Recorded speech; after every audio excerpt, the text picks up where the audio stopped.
प्रधानमंत्री नरेंद्र मोदी ने लखनऊ में भारत रत्न पूर्व प्रधानमंत्री अटल बिहारी वाजपेयी की 101वीं जयंती के अवसर पर राष्ट्र प्रेरणा स्थल का लोकार्पण किया। पीएम मोदी ने बटन दबाकर इस भव्य स्थल का उद्घाटन किया और अटल बिहारी वाजपेयी, डॉक्टर श्यामा प्रसाद मुखर्जी और पंडित दीनदयाल उपाध्याय की विशाल कांस्य प्रतिमाओं का अनावरण किया। लोकार्पण समारोह को संबोधित करते हुए प्रधानमंत्री मोदी ने कहा कि आज लखनऊ को एक ऐसा प्रेरणा स्थल मिला है जो आत्मसम्मान, गौरव और सेवा का प्रतीक है। यह स्थल देशवासियों को राष्ट्र निर्माण के लिए प्रेरित करता रहेगा। उन्होंने लखनऊ, उत्तर प्रदेश और पूरे देश को राष्ट्र प्रेरणा स्थल की बधाई दी। पीएम मोदी ने कहा कि अटल बिहारी वाजपेयी ने सुशासन को सही मायनों में जमीन पर उतारा। उन्होंने कहा कि दशकों तक गरीबी हटाने को ही सुशासन मान लिया गया था, लेकिन अटल जी ने विकास को प्राथमिकता दी। टेलीकॉम सेक्टर में क्रांति, गांव-गांव तक सड़कों का विस्तार और प्रधानमंत्री ग्राम सड़क योजना अटल जी की दूरदर्शिता का परिणाम है। उन्होंने बताया कि अब तक देश में 8 लाख किलोमीटर ग्रामीण सड़कों का निर्माण हो चुका है, जिनमें से 4 लाख किलोमीटर सड़कें बीते 11 वर्षों में बनी हैं। प्रधानमंत्री मोदी ने कहा कि जनसंघ नेता पंडित दीनदयाल उपाध्याय ने एकात्म मानववाद का सिद्धांत दिया। आज देश के करोड़ों नागरिक सरकारी योजनाओं से लाभान्वित हो रहे हैं। यही सच्चा सेकुलरिज्म है, जहां तक हर नागरिक को सम्मान और अवसर मिल रहा है। बीते एक दशक में करोड़ों भारतीयों ने गरीबी को हराया है। धारा 370 पर बोलते हुए पीएम मोदी ने कहा कि डॉक्टर श्यामा प्रसाद मुखर्जी का सपना था कि देश में 2 विधान और 2 संविधान नहीं चलेंगे।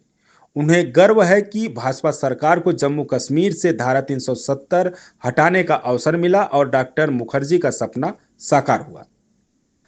कार्यक्रम में रक्षा मंत्री और लखनऊ के सांसद राजनाथ सिंह ने कहा कि पीएम मोदी की नीतियों के कारण महंगाई दर में कमी आई है और देश की विकास दर 8% तक पहुंची है।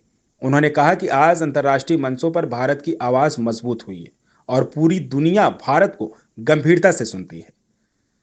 मुख्यमंत्री योगी आदित्यनाथ ने कहा कि अटल बिहारी वाजपेयी को भारत रत्न देकर सरकार ने देश का गौरव बढ़ाया है।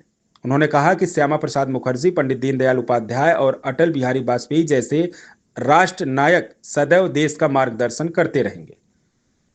कार्यक्रम से पहले प्रधानमंत्री मोदी ने राष्ट्र प्रेरणा स्थल में बनी विभिन्न गैलरियों का अवलोकन किया।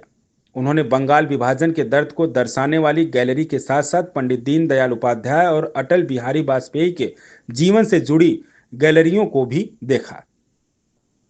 इस अवसर पर राज्यपाल आनंदीबेन पटेल, मुख्यमंत्री योगी आदित्यनाथ सहित कई वरिष्ठ नेता और बड़ी संख्या में लोग मौजूद रहे। आज लखनऊ की ये भूमि एक नई प्रेरणा की साक्षी बन रही है।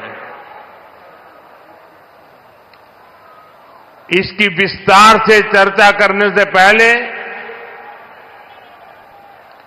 मैं देश और दुनिया को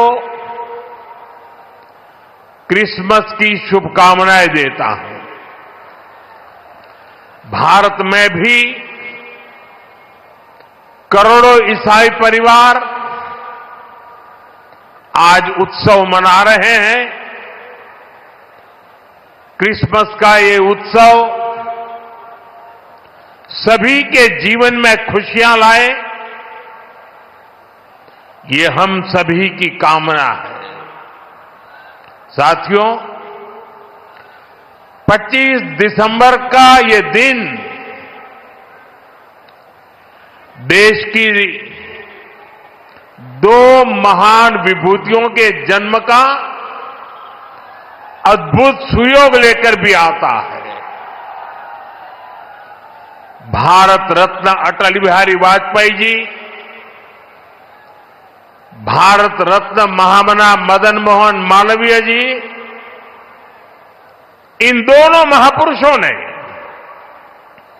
भारत की अस्मिता,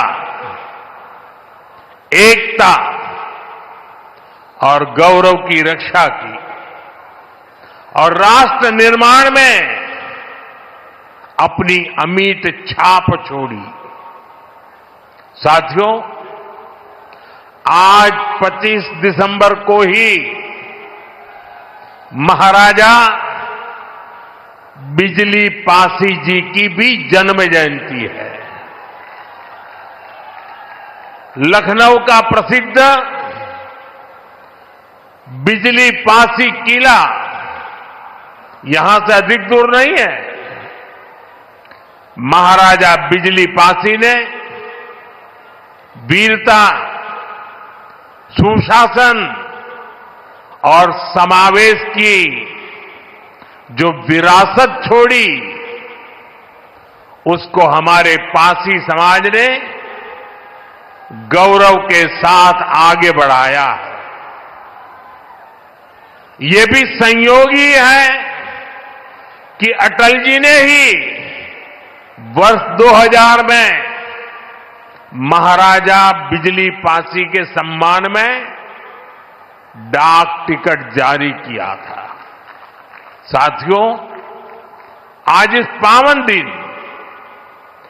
मैं महामना मालवीय जी, अटल जी और महाराजा बिजली पासी को श्रद्धापूर्वक नमन करता हूं